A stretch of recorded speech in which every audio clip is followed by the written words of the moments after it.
राहुल गांधी ने मजाक मजाक में ये भी कहा कि कल जब मुझे उठाकर ले जाया जा रहा था तो जो पुलिस वाला मुझे उठाकर ले जा रहा था उसमें एक राजस्थान का था, एक हरियाणा ने कहा था, और दोनों ने उनके कान में कहा कि साहब इस सरकार को हटाइए। इसी पर बात करने के लिए हमारे साथ खास मेहमान जुड़े हुए हैं। हमारे साथ वैभव त्रिपाठी प्रवक्ता कांग्रेस के जुड़े हुए हैं, हमारे साथ मनोज यादव प्रवक्ता समाजवादी पार्टी के जुड़े हुए हैं, हमारे साथ मनीष झा प्रवक्ता आम आदमी पार्टी के जुड़े हुए हैं, और हमारे साथ अनंत अमित प्रवक्ता बीजेपी के जुड़े हुए हैं। अनंत अमित जी, 3 मांगे। पहला, प्रधान इस्तीफा दे। दूसरा, जिन्होंने छात्रों पर अत्याचार किए हैं उनकी जवाबदेही तय हो। और तीसरी, जो छात्रों के साथ हुआ है उसके लिए प्रधानमंत्री माफी मांगे।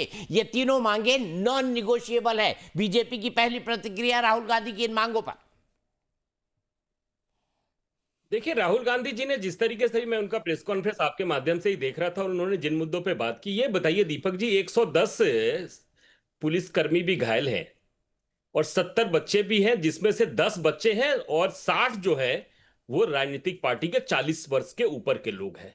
तो ये भी राहुल गांधी जी को ये कहना चाहिए था प्रेस कॉन्फ्रेंस में, जो 110 लोग जो घायल हुए हैं, जिसमें आईपीएस भी है, जिसमें डीसीपी भी है, जिनका पैर फ्रैक्चर हो गया है, तो क्या वो किसी माँ बेटे के किसी का पति नहीं है, किसी का बेटा नहीं है, किसी का बाप नहीं है? इस पे राहुल गांधी जी की क्या संवेदना कहां चले गई, ये बताइए। 70 ज्यादा है या 110 ज्यादा है?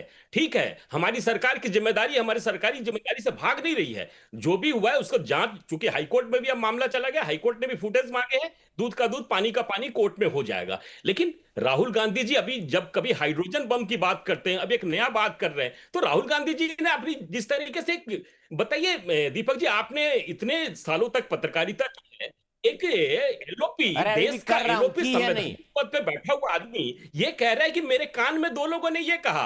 अभी उनके प्रवक्ता कह रहे थे कि जितेंद्र सिंह देश के मंत्री हैं, वो झूठ बोल रहे हैं। अब ये बताइए, झूठ कौन बोल रहे हैं? राहुल गांधी जी बोल रहे हैं। राहुल गांधी जी ने कहा कि मेरे कान में 2 सिपाहियों ने कहा कि सरकार को हटाइए। अरे साहब, आप एक एलओपी हैं, आप एक गंभीर व्यक्ति हैं, इस तरह की बात कर रहे हैं, ये शोभा नहीं देता है। तो आप 3 डिमांड उनकी जो है उन पर कुछ नहीं बोलेंगे? धर्मेंद्र प्रधान का इस्तीफा, क्या इस्तीफा होगा अनंत अमित जी? पार्टी की स्टेटेड पोजीशन क्या है इस मसले पर?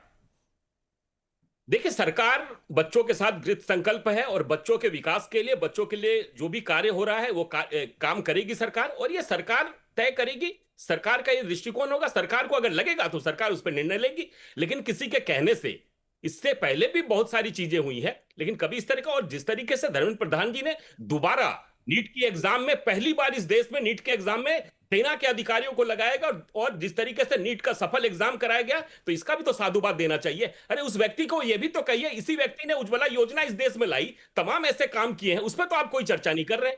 उस पर भी तो चर्चा करनी चाहिए ना। और जहां तक इस्तीफा का बात है, इस्तीफा लेने का बात है, ठीक है वैभव जी, सबसे पहले वो कह रहे हैं कि भाई इस्तीफा, और सरकार की अभी तक स्टेटेड पोजीशन ये है कि धर्मेंद्र प्रधान के इस्तीफे की किसी भी तरह की कोई जरूरत नहीं है। और जहां तक छात्रों की पिटाई का मामला है, सरकार उस पर कोई एक्शन आप इसलिए नहीं ले सकती क्योंकि मामला हाईकोर्ट में लंबित है। वैभव जी, ये सवाल आपसे है। देखिए, ऐसा है दीपक जी, सरकार के बीच में कौन बोल रहे हैं? प्लीज, बीच में कोई बोल रहे हैं? 1 मिनट ऑडियो कट करिए, शायद वो कोई क्रॉस कनेक्शन हो गया था। आप बोल सकते हैं वैभव जी। ऐसा है, सरकार की जिम्मेदारी, ये कौन बीच में लाइव कमेंट्री कर रहा है भाई? सरकार की जिम्मेदारी कुछ नहीं है जी। धर्मेंद्र प्रधान जी मलाई खाएंगे, मोदी जी मेलोडी खाएंगे, खिलाएंगे, और छात्रों के ऊपर बर्बरता से लाठीचार्ज होगी। कोई वीडियो दिखा दें जिसमें पुलिस वालों को छात्रों ने पीटा हो। और जो शांतिपूर्ण प्रदर्शन कर रहे थे छात्र, उन छात्रों को पुलिस दौड़ा दौड़ा कर मार रही है। सादे ड्रेस में पुलिस का डंडा लेके कौन गुंडे थे? इस पर जवाबदेही नहीं होनी चाहिए। और जो धर्मेंद्र प्रधान, पीछे भी नीट का पेपर लीक हो गया, अभी भी हो गया, क्या डर है? क्या एप्स्टीन फाइल की एक सीडी धर्मेंद्र प्रधान के पास भी है क्या, जो मोदी उसका इस्तीफा लेने से डर रहे हैं? सवाल यह है कि 7.5 करोड़ युवाओं का भविष्य अधर में है, 5 करोड़ परिवारों का भविष्य अधर में है, उनके मेहनत की कमाई डूब रही है।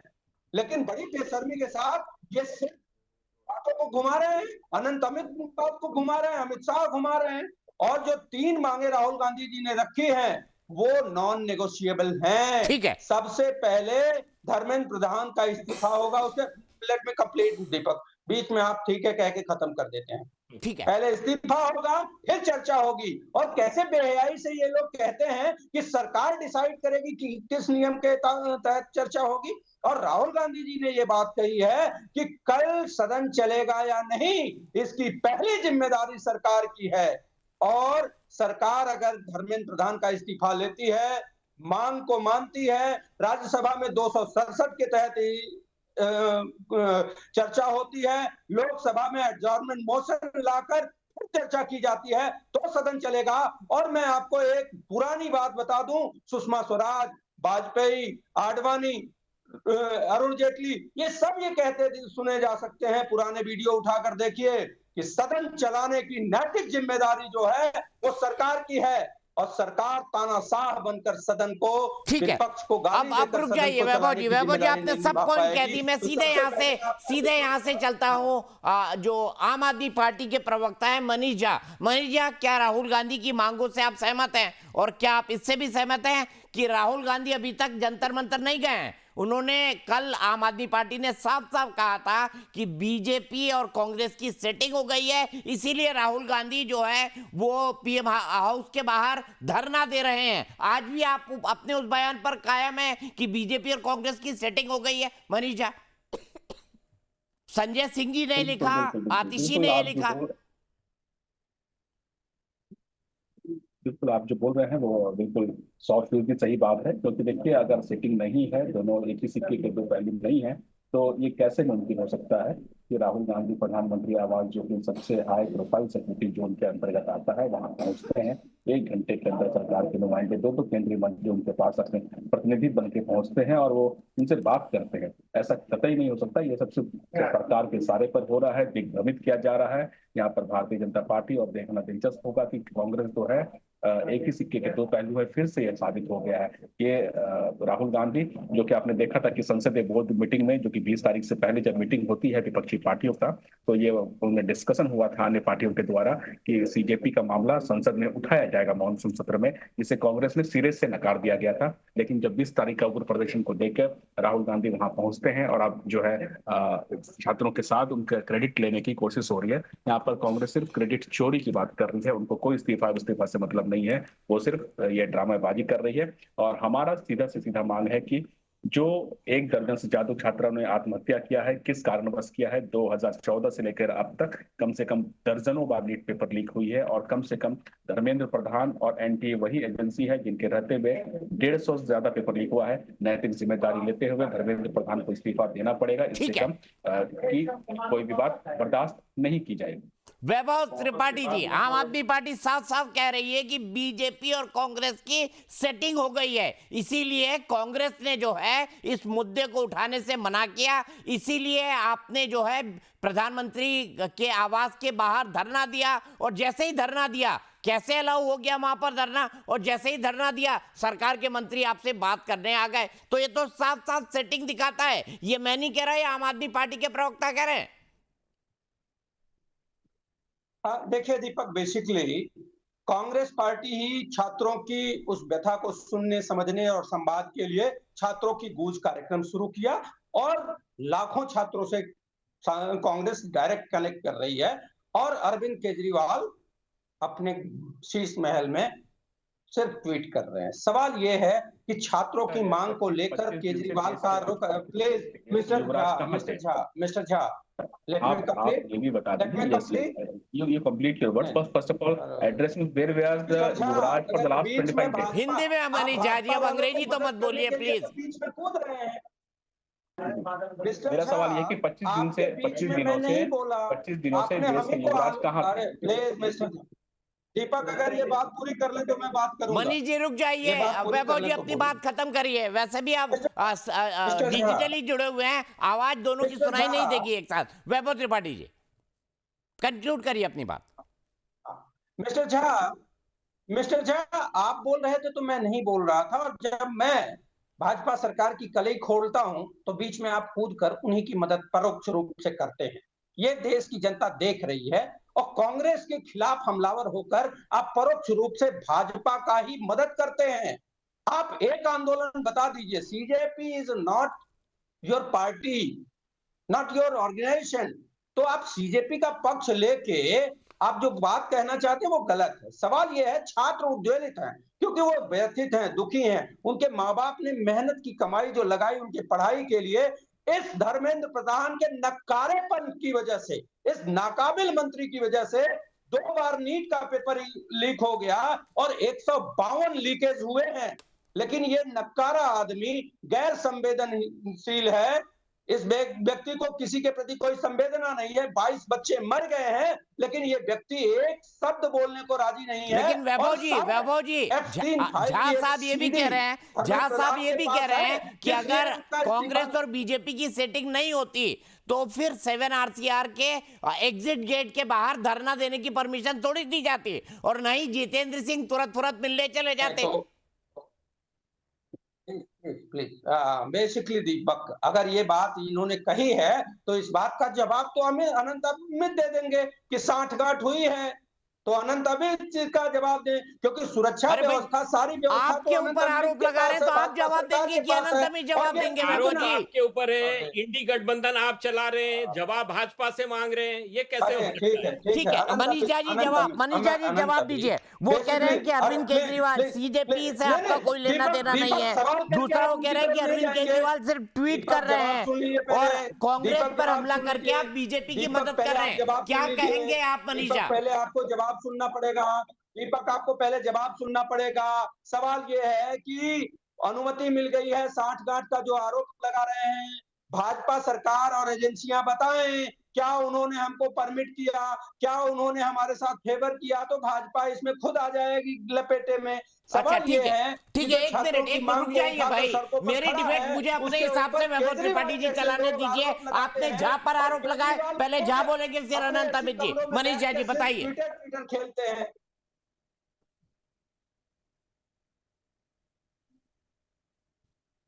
सवाल किससे है दीपक जी? मनीष झा जी, मेरा बड़ा सीधा सवाल है। सवाल यह है कि अरविंद केजरीवाल कुछ नहीं कर रहे हैं, सिर्फ ट्वीट कर रहे हैं, और दूसरा कांग्रेस पर हमला करके आप बीजेपी की मदद कर रहे हैं। मनीष झा, आपका जवाब।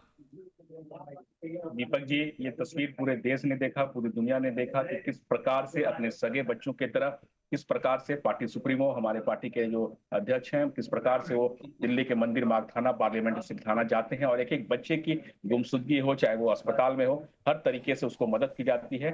कम से कम 16 बच्चों को रेस्क्यू कराया जाता है पुलिस वालों से।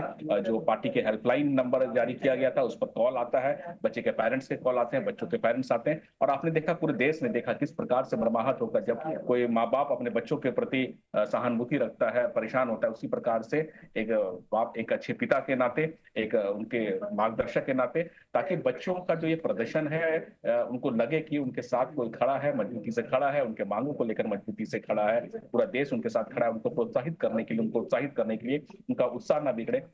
हमारे नेता ने हमें अग्रसर होकर एक बहुत ही अच्छा संदेश दिया है और पूरे देश ने देखा, इसको नकारा नहीं जा सकता है। और यही नहीं, कुछ पार्टी के, कुछ विपक्षी पार्टी वाले, भारतीय जनता पार्टी वाले आरोप लगा रहे थे कि अरविंद केजरीवाल जी, सिसोदिया जी और संजय सिंह के बच्चे भी देश में हैं, जबकि इन नेताओं के भी, हमारे जो सर्वोच्च नेता है, इनके बच्चे पे भी वहीं पर जंतर मंतर और आसपास प्रदर्शनकारियों के बीच में मौजूद थे। इसका विजुअल्स और वीडियो विजुअल्स जो है तमाम चैनल्स पे, व्हाट्सएप पे घूम रहा है। तो देखिए, ये बहुत ही नकारा बात है। अगर कोई बोल रहे हैं कि कहाँ थे, उनका क्या है, हम लोग बच्चों के साथ सहानुभूति हर कदम पे, जो जख्मी बच्चे हैं उनका मेडिकल, उनको बेस्ट से बेस्ट मेडिकल कैसे हो, राम मनोहर लोहिया अस्पताल विजिट किए हैं हमारे पार्टी के नेता, और जो पार्टी की पूरी फौज है जो वकीलों की, वो उनके साथ। वैभव जी जवाब दीजिए। आप पर आरोप है सीधा सीधा कि आपको जो छात्र प्रभावित हुए हैं, जिनको चोट लगी है और जो अपने माता पिता से नहीं मिल पा रहे हैं, उनके लिए कोई सहानुभूति नहीं है।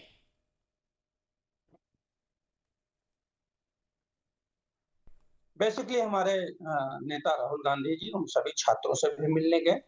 हमारे मीडिया एंड कम्युनिकेशन के चेयरमैन आदरणीय पवन खेड़ा जी भी गए, और प्रदर्शन में जंतर मंतर भी पवन खेड़ा जी गए थे। लेकिन बात यह है कि छात्रों के उस मुद्दे को बल देना, समर्थन देना और सरकार के खिलाफ इस आवाज को बुलंद करने की बजाय जो लोग नेता प्रतिपक्ष राहुल गांधी के खिलाफ हमलावर हैं, तो वो किसके सहयोगी हैं आप समझ सकते हैं। एक बात मैं बताता हूं, बनारस में अंध विद्यालय का एक आंदोलन मैं खुद चला रहा था, जो अंधे बच्चों को जबरदस्ती यहां से ट्रांसफर कर दिया गया और उसमें एक भाजपा के समर्थन करने वाले धनपशु करोड़पति को वो अंध विद्यालय हैंडओवर कर दिया गया। उस आंदोलन को इन लोगों ने कंप्रोमाइज किया, आम आदमी पार्टी के लोगों ने, और संजय सिंह जो ये बात बच्चों के संवेदना की बात कर रहे हैं, एक अंधे बच्चे को मिलने के लिए लखनऊ बुलवाया इन लोगों ने। इतनी संवेदना नहीं थी संजय सिंह में कि जो नेत्रहीन बच्चा है उसको खुद बनारस आकर मिले। वो उस बच्चे को, अभय को उठाकर बुलवाया लखनऊ मिलने के लिए, तो कितनी संवेदना है ये मैं जानता हूं। ठीक है। और अंध विद्यालय के उस आंदोलन को इस मोड़ पर लाकर खड़ा कर दिया जिससे पुलिस ने बर्बरता पूर्वक उस आंदोलन को खत्म कर दिया। तो आम आदमी party is a big party of Bharatiya Janata party, और छात्रों के इस मांग को कंप्रोमाइज करने के लिए ये कहां खड़ा है और राहुल गांधी पर आरोप प्रत्यारोप लगा रहे हैं। अच्छा, खबर आई थी त्रिपाठी जी, राहुल जी जंतर मंतर जाएंगे क्या वैभव जी? उसमें ये सरकार से सवाल पूछने की बजाय राहुल गांधी पर हमला। राहुल जी जंतर मंतर जाएंगे क्या वैभव जी? खबर आई थी कि जाएंगे वो। कहां जाएंगे वो आपको दिखे? अरे मैं बता रहा हूं, नेता प्रतिपक्ष आदरणीय राहुल गांधी जी जहां भी जाएंगे आपको पता चल जाएगा।